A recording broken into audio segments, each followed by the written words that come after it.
आपका स्वागत है भगवान की कथाएं चैनल में। और जाने भगवान राम की वंशावली, ब्रह्मा जी से लेकर श्री राम तक के जन्म की कहानी। विवस्वान से पुत्र वैवस्वत मनु हुए, ब्रह्मा जी से मरीचि हुए और मरीचि के पुत्र कश्यप हुए। इसके बाद कश्यप के पुत्र विवस्वान हुए। जब विवस्वान हुए तभी से सूर्यवंश का आरंभ माना जाता है। विवस्वान से पुत्र वैवस्वत मनु हुए। वैवस्वत मनु के 10 पुत्र हुए, इल, इक्ष्वाकु, कुशनाम, अरिष्ट, धृष्ट, नरिष्यंत, करुष, महाबली, शरयाति और पृषद। भगवान राम का जन्म वैवस्वत मनु के दूसरे पुत्र इक्ष्वाकु के कुल में हुआ था। आपको बता दें कि जैन धर्म के तीर्थंकर निमि भी इसी कुल में पैदा हुए थे।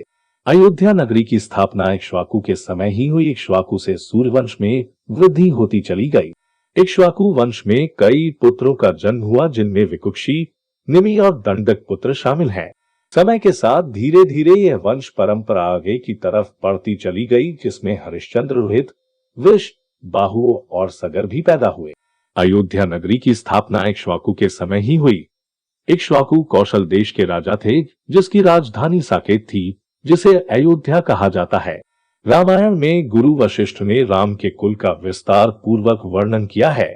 युवनाश्व के पुत्र मानधाता हुए, इक्ष्वाकु के पुत्र कुक्षी, कुक्षी के पुत्र विकुक्षी हुए। इसके बाद में विकुक्षी की संतान बाण हुई और बाण के पुत्र रण हुए। समय के साथ यह क्रम चलता रहा, जिसमें रण से पृथु और पृथु से त्रिशंकु का जन्म हुआ। त्रिशंकु के पुत्र धुंधुमार हुए। धुंधुमार के पुत्र का नाम युवनाश्व था। युवनाश्व के पुत्र मानधाता हुए और मानधाता से सुसंधि का जन्म हुआ। सुसंधि के 2 पुत्र हुए, ध्रुव संधि और प्रसेनजित।